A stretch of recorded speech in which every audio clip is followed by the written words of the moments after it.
বিশুদ্ধ ভজন রসে ডুবে বৈষ্ণব মহাজন পদকর্তা মহাজনী পদাবলী লিখনের মধ্য দিয়ে আমাদের মতো সংসারী জীবের হিতার্থে কল্যাণার্থে বললেন আপনারা কলিযুগকে প্রণাম করুন।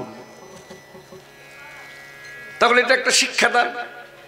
কিন্তু দেখা যাচ্ছে আমরা আমি আমার কথা বলি, আমি যেমন চুক্তিবদ্ধ বক্তা হয়ে সভা মধ্যে দাঁড়িয়ে অনেক নীতির কথা বলি, মানুষকে অনেক শিক্ষামূলক কথা বলি, এটা করবেন ওটা করবেন, এটা করবেন না ওটা করবেন না, কিন্তু এই কথাগুলো কথাই রয়ে যায়, মানুষ কিন্তু মান্যতা দেয় না। যদি খতিয়ে দেখা যায় মানুষ শোনে, বলার সময় বাধাও দেয় না, কিন্তু মান্যতা দেয় না, তারা অঙ্গীকার করে না। শোনার কথা শুনলো, কেন অঙ্গীকার করে না? তার কারণ হলো যে কথাগুলো আমি বলছি আপনাদের করতে বা বারণ করছি করবেন না, সেই আচরণটা আপনারা খতিয়ে দেখছেন আমার মধ্যেই নেই, আমি এটা পালন করি না। আমি যেটা করতে বলছি সেটা আমি নিজে করি না, যেটা আপনাদের করতে মানা করছি সেটা আমি নিজেই করি। যার জন্য আপনারা কি করছেন? শুনছেন, বলার সময় বক্তাকে বাধা দিচ্ছেন না, বলুন, ভাবটা হচ্ছে বলুন, বলে যান, কিন্তু আমরা অঙ্গীকার করব না। কিন্তু দেখা যাচ্ছে যে সাধু সন্ত বৈষ্ণব মহাত্মা এবং মহাজনী বৈষ্ণব পদাবলী, এই পদাবলীর মধ্যে যেসব কথাগুলো আমরা শুনে থাকি, এই কথাগুলো শুধু শোনা নয়, বহু মানুষ আছে সংসারে আবদ্ধ জীব, তারা ভক্তিরসে ডুবে তারা অঙ্গীকার করে নিয়েছে, মান্যতা দিয়েছে। কেন না? তারা দেখছেন যে তারা যে কথাগুলো বলেন সেই আচরণটা তারা করছেন। যেমন দৃষ্টান্ত, এটা একটা কথা দিয়ে বোঝালাম, এবার দেখুন পদাবলীর মধ্যে এই কথাটা জড়িয়ে আছে যে তিনি এটা করেছেন কি না, কলিযুগকে প্রণাম করতে যেমন আমাদেরকে বললেন, তিনি আগে নিজে কলিযুগকে প্রণাম করলেন, যার জন্য ভাষাটা লিখেছেন প্রণমঃ কলিযুগ। প্রণমঃ কলিযুগ অর্থাৎ কথার অর্থ হলো নিজে আগে কলিযুগকে প্রণাম করলেন, প্রণাম করে বলছে আপনারা করুন। কেন না? কলিযুগ হচ্ছে যুগের মধ্যে শ্রেষ্ঠ যুগ। কিন্তু দেখুন এই কলিযুগের নিন্দা চর্চা, কলিযুগের নিন্দা চর্চা সর্বত্র আছে। আস্তে, কলিযুগের নিন্দা চর্চা সর্বত্র আছে, শুধু যে গ্রাম বাংলায় হয় তা নয়, শহরতলিত হয়। কলিযুগের নিন্দা চর্চা আমরা মানুষ কখন করি না? কলিযুগের নিন্দা চর্চা আমরা তখন করি যখন কোনো অন্যায়, অত্যাচার, অনাচার আমাদের চোখে পড়ে বা মিডিয়ার মাধ্যমে জানতে পারি, তখনই আমরা বলি এটা হলো ঘোর কলিযুগ, যার জন্য এই ঘটনা ঘটছে। তাহলে এটা নিন্দা হলো। তা এখানে বিচার করতে হবে, সত্যি কি কলিযুগ দোষী? কি বলেন, সত্যি কি কলিযুগ দোষী? দোষ তো করলাম আমি, এই যুগে জন্ম নিয়ে মনুষ্য দেহ পেয়ে দোষ করেছি আমি, আপনি দোষী সাব্যস্ত করলেন কলিযুগকে, এটা ঠিক নয়। বলে তাহলে কোনটা ঠিক? মনে রাখবেন, মাথায় রাখবেন, এখানে দৃষ্টান্ত উপমা দিয়ে বলি। যেমন আলোর নিচে দাঁড়িয়ে আমি কীর্তন করছি, তা আলো তো আমায় বলে দেয়নি আপনি কীর্তন করুন। আবার এই আলোর সাহায্য নিয়ে কোনো ব্যক্তি স্বাস্থ্য চর্চা করছে, হ্যাঁ, তাকেও বলে দেয়নি যে আপনি আমার আলোর সাহায্য নিয়ে আপনি স্বাস্থ্য চর্চা করুন। আবার এই আলোর সাহায্য নিয়ে কেউ পড়াশোনা করছে, আলো তাকেও বলে দেয়নি। আবার এই আলোর সাহায্য নিয়ে কোনো এক ব্যক্তি, ধরুন আমি সেই ব্যক্তি নিজের মায়ের পেটের ভাইকে ঠকাবো বলে জাল দলিল তৈরি করছি, এটা হতেই পারে। তা এক্ষেত্রে আপনি কাকে দোষী সাব্যস্ত করবেন? এই কথাটা তুলে ধরার অর্থ হলো এই কারণে, এখানে আপনি কাকে দোষী সাব্যস্ত করবেন, আমাকে না আলোকে? আপনি কিন্তু জানেন দোষ আমার, আলোর কোনো দোষ নেই। আলোর কাজ হলো আলো দেওয়া।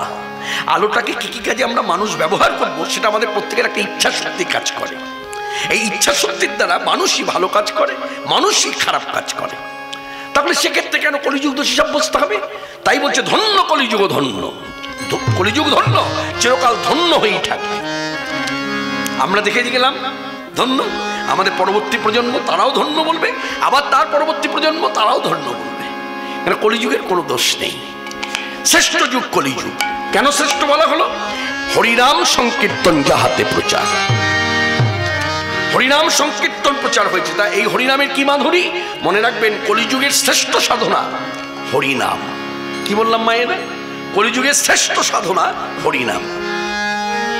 ধরুন আপনার দ্বারা মনুষ্য জীবনে যাগযজ্ঞ পূজা তর্পণ হলো না, কিন্তু আপনি দিনন্তে হাতে তালি দিয়ে কবিতার মতো করে হরিনাম করেন, জানবেন আপনার মনুষ্য জন্ম সার্থক। কেন কলিযুগে হরিনাম হচ্ছে ভুবন মঙ্গল। এই জায়গাটা পরিষ্কার হয়ে যান, জেনে নিন। ভুবন মঙ্গল কিন্তু পদাবলী কীর্তন নয়। পদাবলী কীর্তন আমরা শুনতে ভিড় জমায়েত হচ্ছে। যে হারে মানুষ পদাবলী কীর্তন শোনে, এত মানুষ জমায়েত হয়ে কিন্তু হরিনাম শোনে না। কিন্তু মনে রাখবেন, এই পদাবলী কীর্তন আপকেও আখ্যা দেওয়া হয়নি ভুবন মঙ্গল, কিন্তু কৃষ্ণ নাম আছে এর মধ্যে, রাধারানীর নামও যুক্ত আছে, নিতাই গৌরের নামও যুক্ত আছে, আরো কত শত। গীতা পাঠকেও বলা হয়নি ভুবন মঙ্গল, ভাগবতকেও বলা হয়নি ভুবন মঙ্গল, বেদ পুরাণাদি শাস্ত্র গ্রন্থের কথা বলা হয়নি ভুবন মঙ্গল। ভুবন মঙ্গল বলার পরই বলা হয়েছে ভুবন মঙ্গল হরি নাম, ভুবন মঙ্গল হরি নাম, ভুবন মঙ্গল হরি নাম, ভুবন মঙ্গল হরি নাম, তাপিতের প্রাণনাম ভুবন মঙ্গল হরি নাম, তাপিতের প্রাণনাম, অন্ধধূমের বিলাল ধাম, তাপিতের প্রাণনাম, ধূমের বিলাল ধাম, তাপিতের প্রাণনাম, অন্ধধূমের বিলাল ধাম, ভুবন মঙ্গল হরি নাম। ভুবন মঙ্গল বলার পরে আপনি যদি নিজে তৈরি করেন পদাবলী কীর্তন, মন গড়া। শাস্ত্রীয় বিচারে তা নয়। শাস্ত্রীয় বিচারে বলা হয়েছে ভুবন মঙ্গল হরি নাম, মানে হরে কৃষ্ণ কৃষ্ণ কৃষ্ণ হরে হরে, হরে রাম রাম রাম হরে হরে। এটা হলো কলিযুগের মহামন্ত্র। মন্ত্র বলা হয়নি, মহামন্ত্র। এখানে একটু আলোচনা করি। মন্ত্র, মন্ত্র, মহামন্ত্র মানে পার্থক্যটা আমি যতটুকু আমি নিজের উপলব্ধি থেকে বলি আপনাদের। হ্যাঁ, ধরুন আমি যেমন কার্তিক পূজা, দুদিন পরই তো কার্তিক পূজা, অন্যভাবে নেবেন না। হ্যাঁ, আগামীকালই কার্তিক পূজা, বেশ ঠিক আছে, তাহলে আগামীকালই কার্তিক পূজা, অন্যভাবে নেবেন না, ক্ষমা চাইছি। আপনি আমাকে দিয়ে বলি, আমাকেও যদি বলেন যে কৃষ্ণদা আপনি তো কীর্তন করেন, নাম আছে, হ্যাঁ প্রচার আছে, আপনার খ্যাতি অর্জন করেছেন কীর্তন জগতে, তা কার্তিক দেবকে আমি প্রণাম করব, মন্ত্রটা কি আমি কিন্তু জানি না।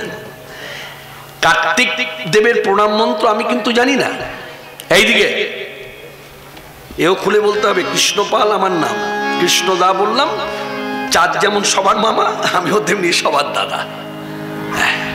যাই হোক, যে কথা বলছিলাম, তাহলে কার্তিক দেবের প্রণাম মন্ত্র এখানে যারা বসে আছেন কজনা জানেন? আমাকে ঠকাবার জন্য বলবেন না, হ্যাঁ, যে আমি জানি, তাহলে ভক্তিরাজ্যে আপনি ঠকে যাবেন। নিশ্চয়ই জানেন না, জানেন জানেন না, আপনি জানেন না, আপনি জানেন না, আমি জানি না, তাহলে কি করব? এখন কার্তিক ঠাকুর দেখলাম, দেখে তো ওটা ভক্তি করতে হয়, কিছু তো বলতে হবে। কিভাবে প্রণাম করব? মনে রাখবেন, যে কোনো কলিযুগে যে কোনো দেবালয়ে গিয়ে আপনি প্রণাম মন্ত্র না জানা থাকলে হরে কৃষ্ণ মহামন্ত্র নাম উচ্চারণ করুন, তাহলেই সেই ভক্তি আপনার গ্রহণযোগ্য, গ্রহণ করবে। যার জন্য হরে কৃষ্ণ মহামন্ত্র বলা হয়েছে, মন্ত্র নয়, মন্ত্রের ঊর্ধ্বে। এই নামের এত বল, এই নাম সকল অশুভ শক্তি নাশ করে, মানে যত ধরনের অশুভ শক্তি আছে, কোন অশুভ শক্তি এই নামের ঊর্ধ্বে যেতে পারবে না, নাম তাকে ছিন্ন ভিন্ন করবে।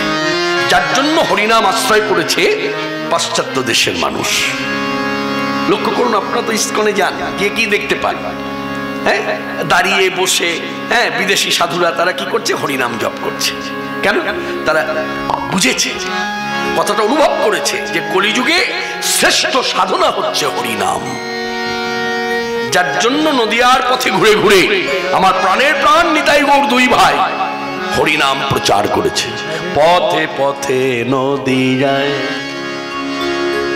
পথে পথে নদী যায়, হরিনাম গে বেড়ায়, পথে পথে নদী যায়, হরিনাম গে বেড়ায়, পথে পথে নদী যায়, পথে পথে নদী যায়, হরিনাম গে বেড়ায়, পথে পথে নদী যায়, মুখে হরি বলে নেচে নেচে চলে, রাধা প্রেম ভাবে গোড়ায়, মুখে হরি বলে নেচে নেচে চলে, রাধা প্রেম ভাবে গোড়ায়, যে মুখে হরি বলে নেচে নেচে চলে, রাধা প্রেম ভাবে গোড়ায়, মুখে মুখে হরি বলে নেচে নেচে চলে রাধা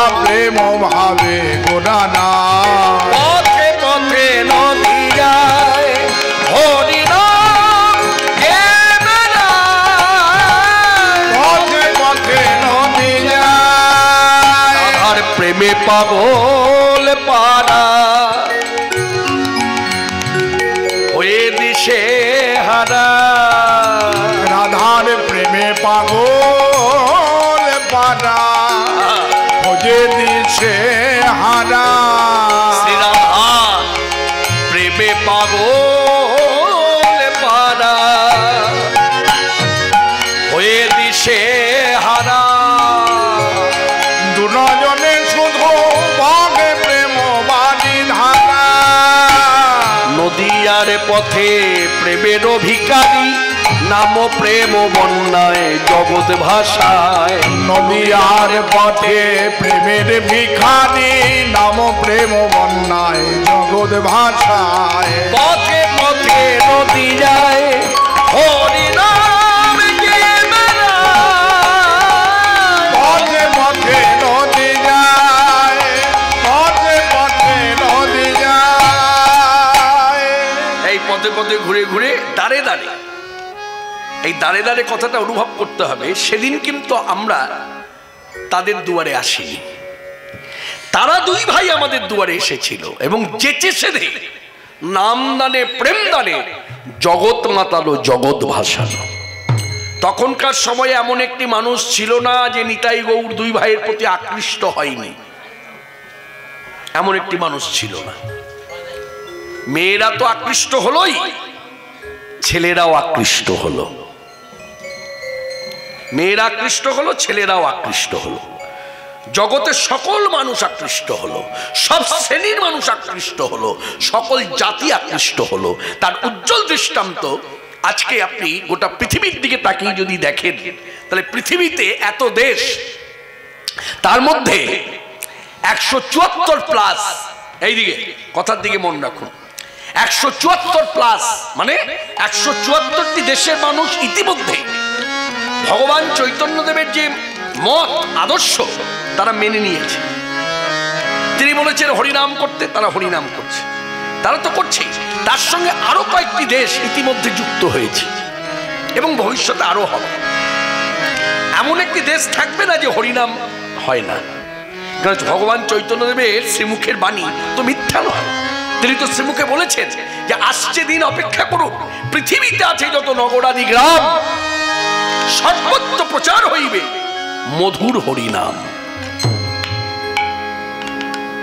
আজকে দেখুন যে দেশের দিকে তাকাবেন সে দেশে হরিনাম যে রাজ্যের দিকে তাকাবেন সে রাজ্যে হরিনাম হ্যাঁ যে গায়ের দিকে তাকাবেন সে গায়ের মঙ্গলের তরে হরিনাম হ্যাঁ এই হরিনাম ছাড়া জীবের কোনো গতি নাই যার জন্য কলিযুগে এটা মেনে নেবেন এবং মান্যতা দেবেন কলিযুগে আমার কিছু হোক চাই না হোক ঠাকুর ঘরে যাওয়া হোক চাই না হোক জপ পূজা তপ হোক চাই না হোক হরিনাম আশ্রয় করে থাকুন হরিনাম আশ্রয় করলে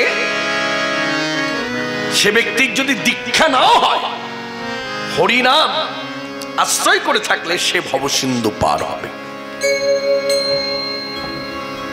আমি একটা কথা তুলে ধরি দেখবেন এই যে আমরা মেয়েরা যারা মেয়ে মানুষ হয়ে জন্মেছি আমাদের দীক্ষা শিক্ষা হবার পরে গুরুঘর থেকে বলে দেয় না যে 4 থেকে 5টা দিন তোমরা ঠাকুর ঘরে যাবে না কোনো কিছু ধরবে না বলে না দূরে দূরে থাকবে বলে না আবার এমনকি বলে দেয় যে আমি যে বীজ মন্ত্র দিয়েছি ওই বীজ মন্ত্র তোমরা উপবাস রেখো মানে ওই কটা দিন তোমরা বীজ মন্ত্র জপ করবে না আচ্ছা বলুন তো গুরুদেব আবার তার সঙ্গে এটাও তো বললেন বীজ মন্ত্র জপ বন্ধ থাকবে কিন্তু হরিনাম বন্ধ রেখো না বললেন এগুলো চর্চা করবেন তবে আমার কীর্তন করা সার্থক কীর্তন শোনা সার্থক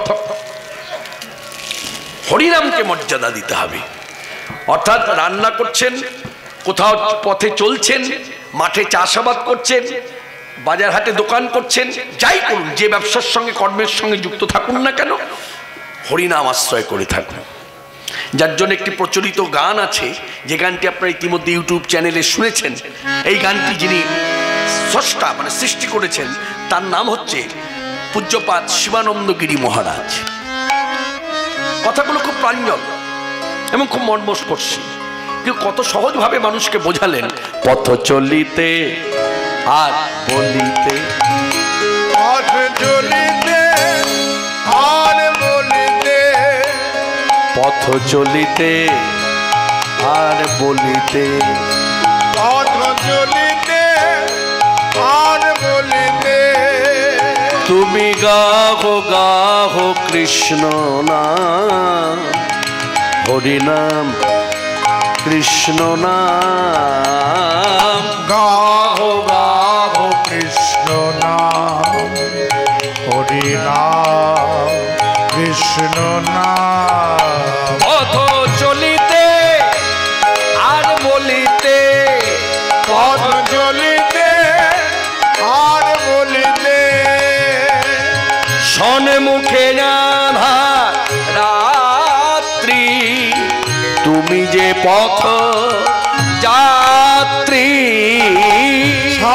মুখে যাধার রাত্রি, তুমি যে পথ যাত্রী, শনে মুখে জানা রাত্রি, তুমি যে পথ যাত্রী,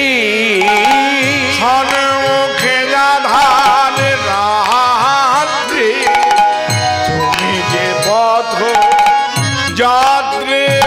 পথ চলিতে হরিনাম, কথা বলিতে হরিনাম, পথ চলিতে হরি নাম, হরিনাম করো, পথ বলিতে হরি নাম, কৃষ্ণ নাম হরিনাম, পথ চলিতে আর বলিতে, পথ চলিতে আর বলিতে, প্রতি নিঃশ্বাসে দৃঢ় বিশ্বাসে প্রতি আশ্বাসে হরিনাম,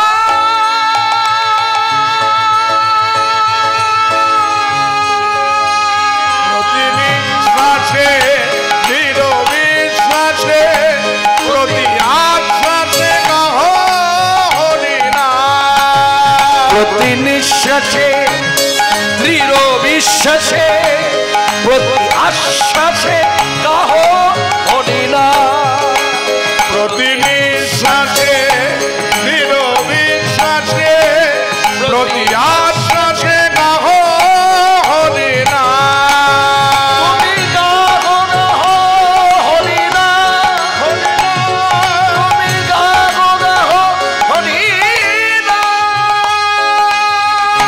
পথ চলিতে আর বলিতে, পথ চলিতে আর বলিতে, হবে আসিয়া ভাবে ভাসিয়া প্রেমে মাতিয়া হরিনাম, ভাবে আসিয়া ভাবে ভাসিয়া প্রেমে মাতিয়া গাহ হরি নাম, হবে আসিয়া ভাবে ভাসিয়া প্রেমে মাতিয়া কাহ হরিনাম, ভাবে আসিয়া ভাবে ভাসিয়া প্রেমে মাতিয়া গাহ হরি নাম, তুমি গাহ গাহ হরিনাম, হরি নাম, গাহ গাহ হরিনাম। হরে কৃষ্ণ হরে হরে কৃষ্ণ কৃষ্ণ কৃষ্ণ হরে হরে, হরে রাম রাম রাম হরে হরে। যেমন একটি জ্বলন্ত জ্বলন্ত প্রমাণ আমি দিচ্ছি। কিরকম? এই যে রাস পূর্ণিমা, এই গায়ে যে এত ঘর বাড়ি আছে, সবার বাড়িতে রাস পূর্ণিমায় পূজা অর্চনা হচ্ছে, সবার বাড়িতে হচ্ছে। আস্তে না বুঝে কথা বলবেন না, কথা শুনুন কি বলতে চাইছি। আমার বাড়িতে তো হয়নি, আমি আমাকে দিয়ে বলি, আমার বাড়িতে হয়নি। আপনার বাড়িতে হয়েছে, আমার বাড়িতে হয়নি। এবার মজাটা হলো, যেটা বলতে চাইছি অনুভব করুন। আপনার বাড়িতে পূজা হয়েছে, এক ধারণা কি পূজা পাঠ হলো, তার মানে কানেক্টেড। তাহলে আমার পূজা পাঠ হয়নি, আমি কানেক্টেড নই। কিন্তু মনে রাখবেন, পূজা পাঠ যদি নাও হয়, আজকের দিনে যে হরিনাম জপ করবে রাস উৎসবের সঙ্গে সে যুক্ত। আমার বক্তব্যটা বোঝা গেল আমি কি বলতে চাইলাম? মানে কিছু হচ্ছেই না হোক, আপনাকে হরিনামটা করতে হবে। এই কলিযুগে যদি ভবসিন্ধু পার হতে হয়, হরিনামের ঊর্ধ্বে কিছু নাই। আমার বক্তব্য পদাবলী কীর্তনে চুক্তিবদ্ধ হয়েও, পদাবলী কীর্তনিয়া হয়েও, বৈষ্ণব পদ পদাবলী মহাজনদের কথা তথাপিও বলবো, আমি যে কীর্তন করছি, আমি যদি দিনমটা একবার হরিনাম জপ না করি, জানবেন আমার কীর্তন করাটা নিছক নাটক। এইভাবে বোঝাতে চাইছি, নিছক নাটক, সময় পার। বুঝতে পারবেন? অতএব হরিনামের ঊর্ধ্বে কলিযুগে কোনো সাধনা নাই। শ্রেষ্ঠ সাধনা হচ্ছে হরিনাম, যার জন্য নিতাই গৌর দুই ভাই হরিনাম প্রচার করেছে দাঁড়ে দাঁড়ে ঘুরে ঘুরে। ধরলাও ধরলাও ধরলাও অনেকই শরীর প্রেম নিতাই ডাকে যায়। ধরলাও ধরলাও ধরলাও অনেকই শরীর প্রেম নিতাই ডাকে যায়। মানে যে রায় কিশোরী ভালোবাসার দ্বারা গোবিন্দকে বেঁধেছেন, ওই প্রেম যদি, ওই দুর্লভ কৃষ্ণ ভক্তি যদি তোমার লাভ করতে হয়, তুমি হরিনাম আশ্রয় করো। হরিনামে তোমার দুর্লভ কৃষ্ণ ভক্তি লাভ হবে। এখানে একটা কথা আছে, এক শ্রেণীর মানুষ দেখবেন, এটা বিশেষ করে দক্ষিণ চব্বিশ পরগনা জেলা শুধু নয়, বিভিন্ন জেলাতে এখন শুরু হয়েছে বর্তমানে। হ্যাঁ, বিভিন্ন রকম প্রশ্নের সম্মুখীন হতে হচ্ছে বহু মানুষকে। শুধু কীর্তনিয়াকে হতে হয়, বক্তাকে হতে হয় তা নয়, সাধারণ যারা ভক্তিরসে ডুবে গেছে, গৃহভক্ত, তারাও যদি কোথাও বসে, কোথাও কথা বলতে যায়, দেখবেন প্রশ্নের সম্মুখীন হয়। কি প্রশ্ন? আচ্ছা, সব খেয়ে কি হরিনাম হয় না? হরিনাম করতে গেলে কি সব ত্যাগ করে হরিনাম করতে হবে? হ্যাঁ, এটা খাওয়া যাবে না, ওটা খাওয়া যাবে না। আমি ইশারায় ইঙ্গিতে বলছি, হ্যাঁ, যেহেতু তুলসীর টপ আছে তো, হ্যাঁ, এখানে আমি উল্লেখ করছি না, ইশারায় বুঝে নিন, এটা খাবেন না, ওটা খাবেন না। আচ্ছা, এগুলো না খেয়ে কি না খেয়ে করা যায় না? ভালো করে শুনুন, খেয়ে করলে হবে, হবে, হবে না যে তা নয়, হবে। কি হবে? হরিনামে 1 থেকে 10 পর্যন্ত যদি আপনি গুণাবলী লেখেন, তার মহিমা লেখেন, তাহলে 1 থেকে 10 পর্যন্ত লিখলে অনেক মহিমা আছে। হরিনামে পাপ নাশ, হরিনামে দুঃখ নাশ, হরিনামে দুরারোগ্য ব্যাধি নাশ, অনেক কিছু। আপনার এতগুলো কাজ হবে, কিন্তু হরিনামের 1 নম্বর ফল হচ্ছে দুর্লভ কৃষ্ণ ভক্তি লাভ। ওই 1 নম্বর ফলটা বাদ দিয়ে 2 থেকে 10 পর্যন্ত যা আছে সব পাবেন। এবার বলুন, সবার উদ্দেশ্য কি? 1। কারোর উদ্দেশ্য কিন্তু 2 নয়, 1। হরে কৃষ্ণ। 1 থেকে সংখ্যা বাড়ে, তাই তো? 1। তাহলে যদি 1 হয়, তাহলে জানবেন এই দুর্লভ কৃষ্ণ ভক্তি যদি আমার বঞ্চিত হতে না হয়, তাহলে আমার নিয়মে করতে হবে, নিয়মটা মেনে চলতে হবে। যে দিনে যে নিয়ম, এই নিয়মটা মানতে হয় কেন? এই নিয়মটাই হচ্ছে একটা পবিত্রতা, শুদ্ধতা বলে মনে হয়। যার জন্য দেখবেন স্নান করে, কেন ব্রাহ্মণ বলুন, ভক্ত বলুন, কেন তারা বিড়বিড় করে ওই মন্ত্রটা বলে? স্নান করেছে, জল ঢেলেছে, তারপরও বলছে অপবিত্র পবিত্র বা সর্বাবস্থাগত ইত্যাদি বলতে থাকে বিড়বিড় করে। এইগুলো বলে কেন জিজ্ঞাসা করুন। এই তো দেখলাম যে কুয়ো থেকে জল তুলে স্নান করলেন না, হ্যাঁ, পুকুরে ডুব দিয়ে এলে।